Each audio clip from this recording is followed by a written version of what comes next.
Hi, it's Rachel Stravelli, and I'm coming to you live. Today I'm going to try and do a short live, well, short for me. And I have several things that I want to talk about.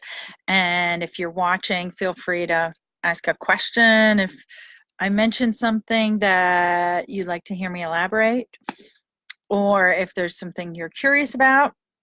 And I don't know that I'll do a watch party, although one of these days I'll plan for that. So it's a lovely fall day. My birthday is this week, actually. It's on Thursday, and I had a wonderful morning with my friend Natalie, and it got me thinking about a few things. And one of the things that I'm here to talk about today is the company we keep.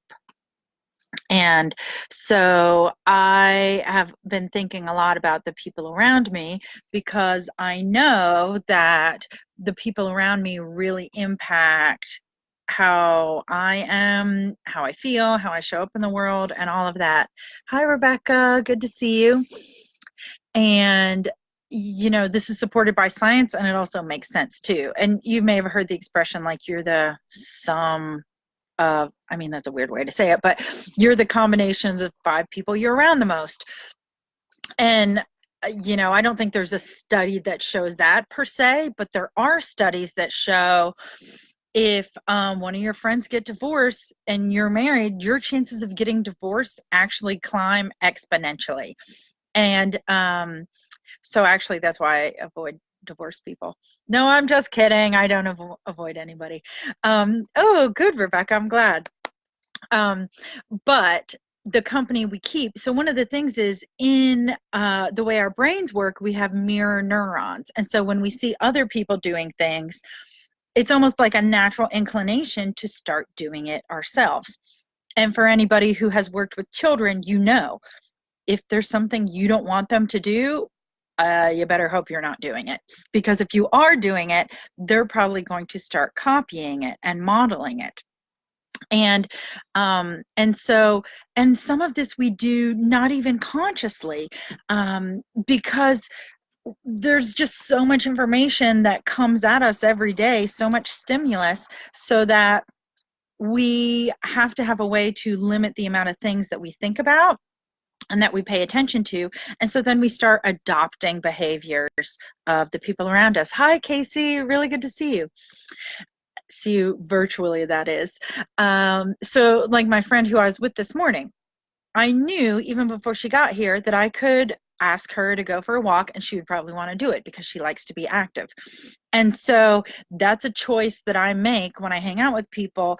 If I can and the weather permitting, I think, well, let's do something active. I like to be active. I like to be physical. And so when I'm around people who also like to do that, then we have this nice kind of loop where we know when we get together we're going to do that, and it makes us feel really good. And we took a walk in nature and we saw other people walking, and we walked through this really cool place on the Swamp Rabbit Trail where there's rocks that kind of are coming up on either side of you and moss, and it was really lovely.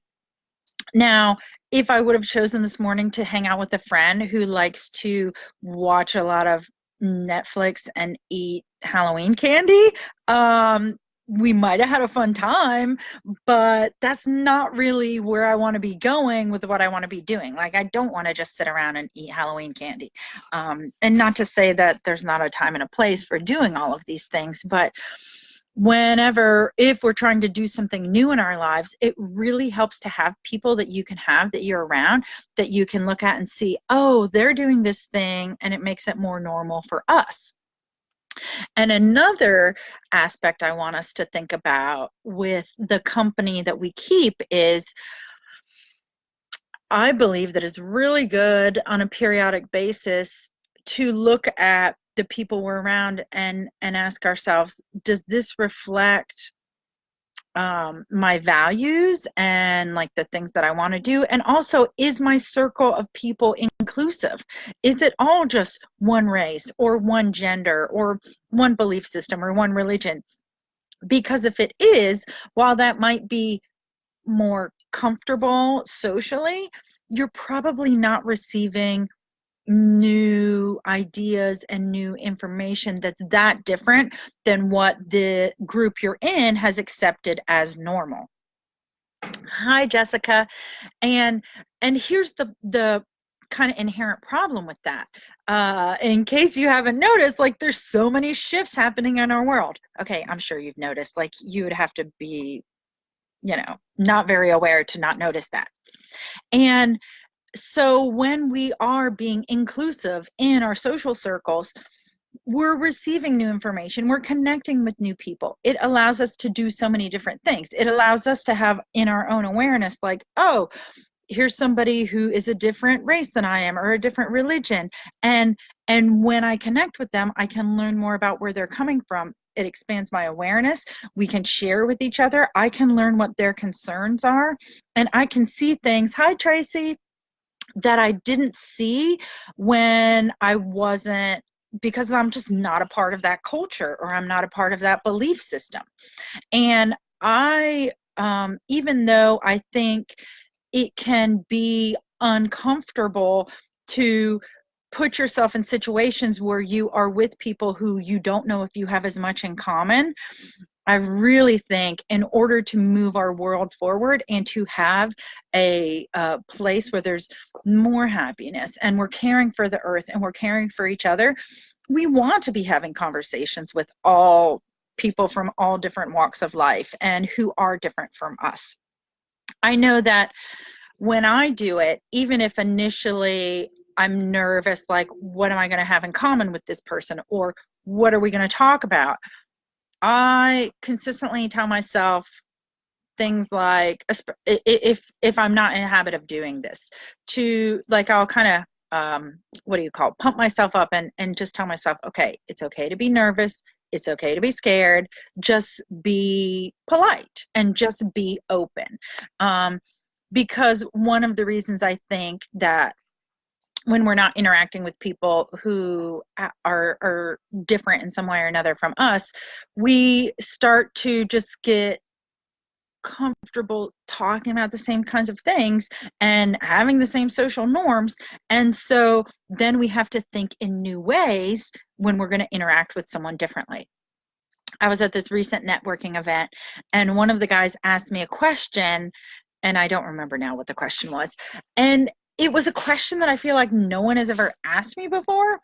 And it made my mind have to think of things in a new way. And it was so delightful. I mean, okay, I'm a little bit a nerd for liking when my brain has to work in new ways. But it just made me think, oh, I have to come up with an answer to his question, because it was a question that I didn't really expect. And it wasn't just a what do you do and what's your name and do you have kids and are you married and blah blah blah blah. And so I have found to relate to that, when I'm going into a social circle where I might not know the people, or I might have to be kind of bridging a gap that I may not know how to bridge, I will brainstorm a few questions going in that are kind of like stock questions that I can use in conversation as I get to know people more. And I'll see if I can remember this, but one of the tips I recently learned was, let's say you ask somebody what they do. Well, that's kind of for a lot of people, after you ask them that, then where does the conversation go? Like, unless they love to talk about it or you care about that, it's kind of like then the conversation ends, and then you have to think of the next question. Whereas if you ask the person to have an emotional response about how they work or what they do, that opens up a whole new avenue of conversation, and it's also not what people are used to hearing. So like if I meet with somebody and they say, oh, I'm a lab tech or something like that, I don't really know much about lab techs. I don't know what to say, but I could ask them something like, what is a project that you're working on that you're really excited about? Or what are the elements of your job that light you up the most? Or what are the elements of your job that frustrate you the most? Then we start to get into a richer, more interesting conversation that then there's things that we can share and we can connect about. And as opposed to just like, I pour things into beakers. I mean, like I said, I don't know all the things that lab techs do. I'm just thinking of chemistry class. So there's that. And then I want to talk about a one word. Well, I had three things I was going to talk about. Now I feel like I'm on a whole nother tangent. But so I have made a mission, I guess you could say, over the last few months of being very thoughtful and intentional about who I'm spending my time with. Actually, for the last number of years, I've been thoughtful about this. And what I also realized is, hi, Joey, if I know for myself, if I'm not learning about new perspectives, my worldview and my ideas about what is possible in the world is so much narrower. And I really feel like in so many ways, we're at a tipping point with paradigm shift, with how we care for the earth, or rather how we need to be doing a better job of caring for the earth, that we need to have wider perspectives. We need to be open to more possibilities. And I feel like I want to be talking to more people so that I can hear what their perspectives are. We can share ideas. We can come up with new solutions. That's also, I think, one of the major problems about, so in the US, how we have this society which there are marginalized people, there are people whose voices aren't out there as much, there's disenfranchisement happening, there are racist structures that impact people's lives in a real way. What that does then is it limits the potential for what we can do in a way when we're all working together. And I know, like, the idea of unity, like, I feel like I'm not sure if I can talk about it without sounding like a hippie who's all like, unity, when we come together, it's all amazing. But I mean, it is. When we come together, it is all amazing. But we, when I was at university getting my, oh, I just heard a bird fly by, my master's in soil science, they had the attitude in agroecology was the department that I studied in. So it's sustainable agriculture, but they call it agroecology there. And they had the attitude of, yes, we have all these problems, quote unquote, to work with, but we've got all these minds and all this enthusiasm to do it with. And that's how I feel about when we have inclusive communities, when we come together and let all the voices be heard and do this good equity work, then we can have all different kinds of people sharing their perspectives, sharing their ideas, and we can be working together on goals and visions and progress together. And that's one thing that I think is amazing. So before I forget, I want to show you this cool bumper sticker that I was recently given. Let's see if I can bring it closer. I like it.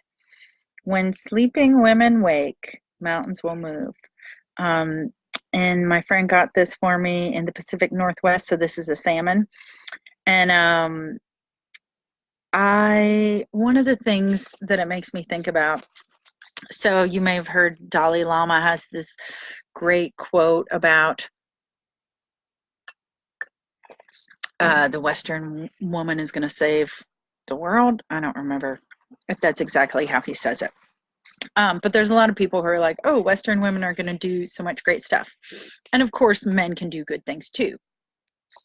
But I love this idea that as women are working on these things that we're working on together, like we are shifting and making more things possible that were never possible before.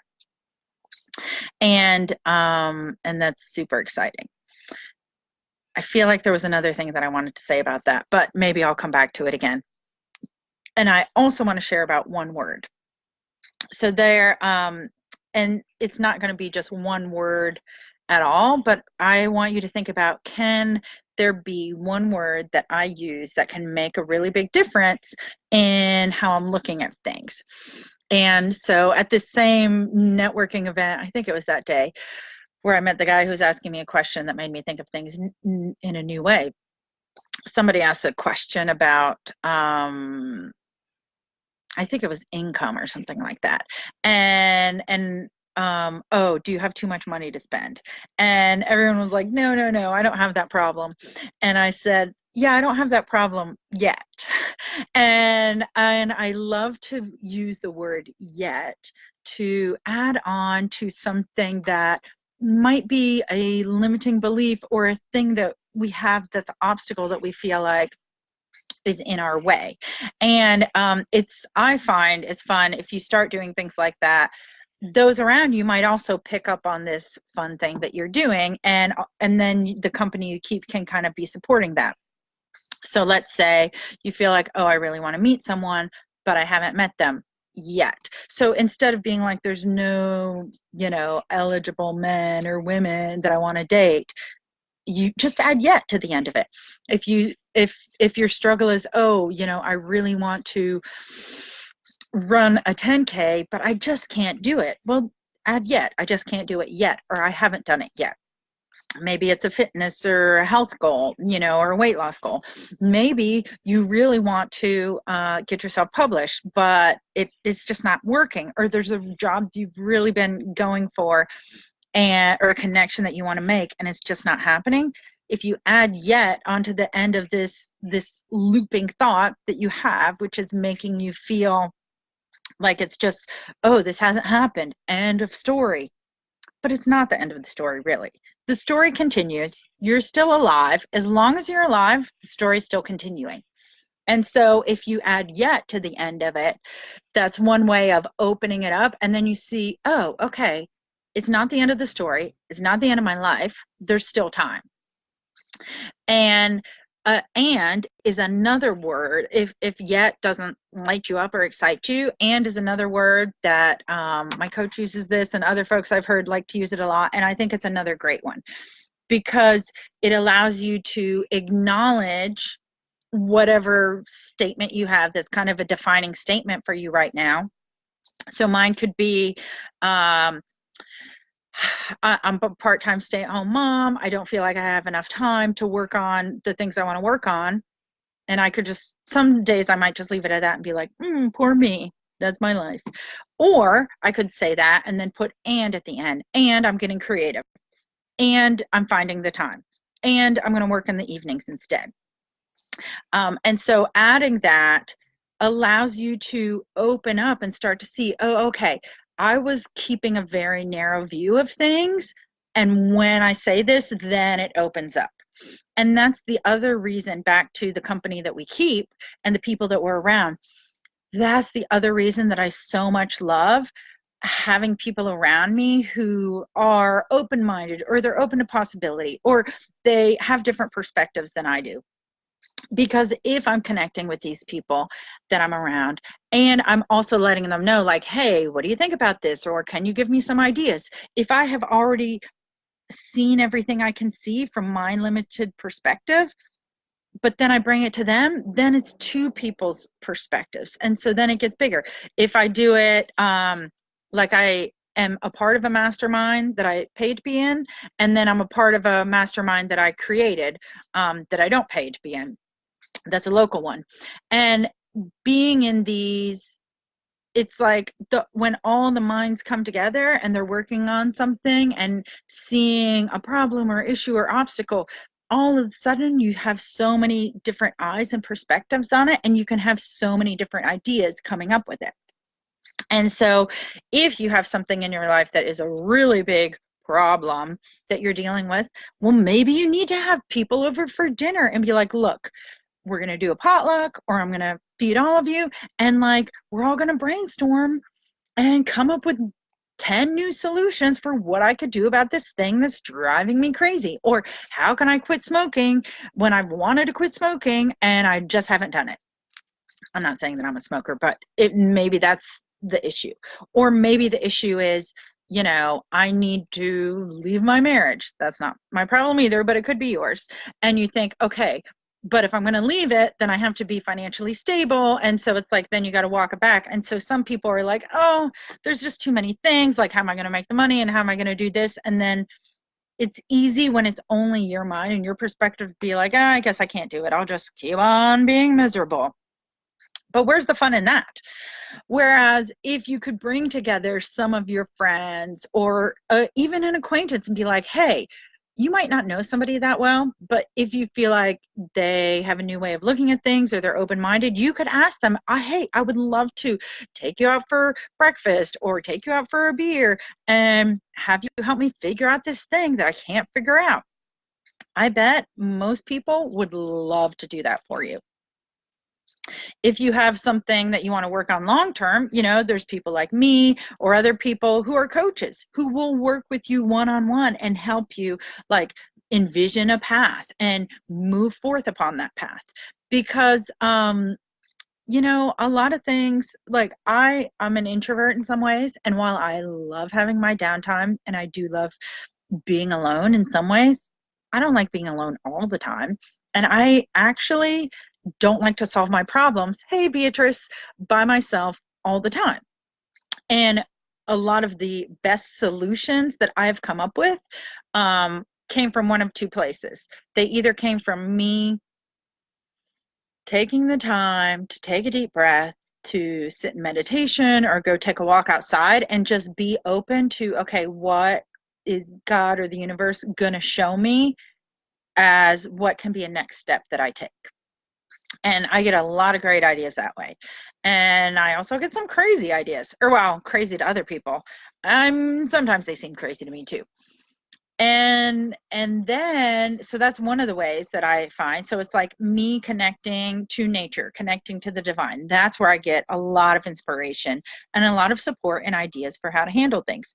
The other place that really works for me is I connect with other people. Sometimes I read a book by somebody I've never met. Sometimes I watch a YouTube video, or sometimes I connect with friends or with my dad and I say, hey, I'm working on this and I can't figure it out and I don't know what to do. And then, like, even if we don't come up with the final ultimate solution, we typically come up with something that then I'm like, okay, I see how I could do this.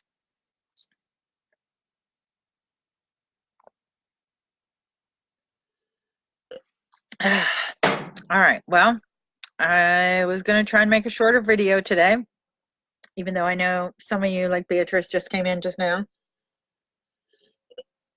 And I've been on live for 22 minutes.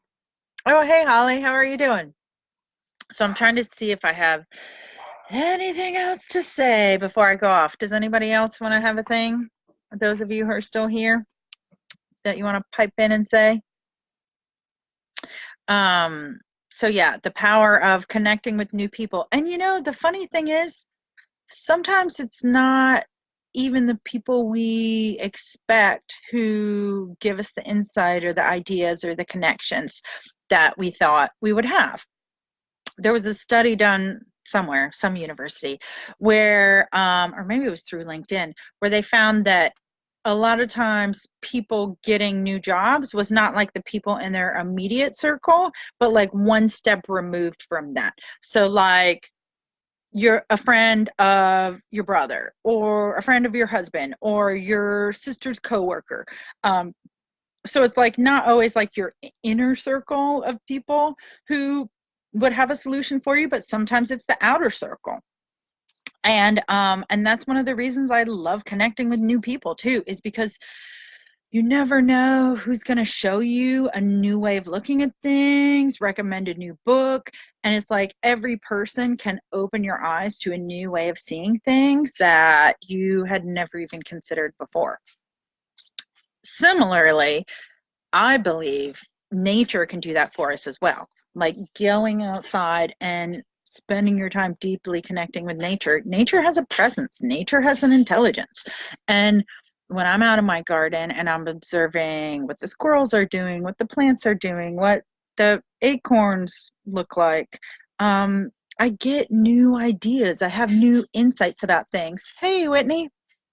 And those expand my mind beyond what my limited experience was before that. And by just staying inside and doing the same things I always do, I don't have those same ideas. I don't have those same revelations. And so the company we keep, I think we got to have the human company. We're social creatures, but I think it's also so incredibly important to have that connection to nature and to the outdoors. And if you have places where you can go and be in the wilderness, then go and spend some time. It doesn't mean you have to go like camping overnight if that's not your thing. You could just go spend 30 minutes at the shore of a lake or at the edge of the woods, or take a walk into the woods, or it could be a field.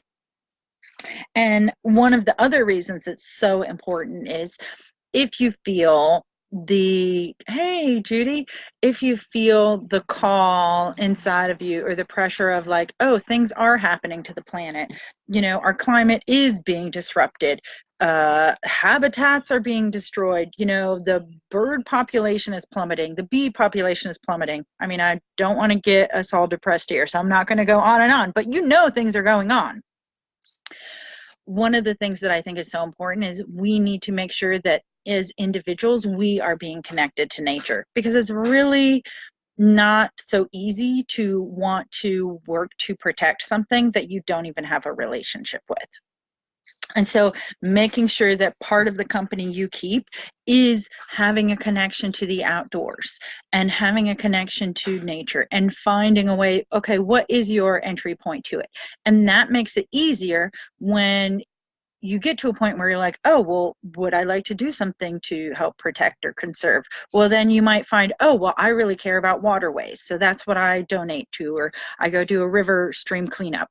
Maybe you care about the air quality, so that's how you get involved. Maybe you care about conservation, and so you get involved in that way. I mean, for me, composting is a big thing. And food. So I care about agriculture and how that is done. I mean, I care about a lot of the things with nature. And by maintaining that connection, it allows you to be tapped in and have a relationship with nature, and also take part in, if you choose to be a part of protecting nature and conserving it and honoring it, you already have that bond, and you then have a motivation to think, okay, well, if I like this, if I care for this, then maybe I should have some involvement with doing more to validate that concern. Because similar with the other people in our lives, like if I tell my husband that I love him, but I never spend any time with him, like, how does that really feel? Like, and everybody has their different amounts of time that they want spent, but it's like, if I spend no time with him, he's not going to feel the love. And if you spend no time with nature, how are you going to have any kind of relationship? Oh, thanks for giving me hearts. How are you going to have any relationship with nature if you don't spend any time out in it? And you also, if you have children in your lives or other people, and you think, I want them to like understand why this is important, or why we want to protect this, or why we want to do conservation, or think about pollution, or all of these other things, if you don't actually do outdoor activities with these people, why are they even going to care about that? So it might be that maybe you make sure you take your kids hiking, or you make sure that you go and play outside, or grow a garden with your kids or your family, or tell your family, hey, maybe this time for the holidays, maybe we all go for a walk in the neighborhood after we eat, or maybe instead of presents, we all donate to such and such a charity.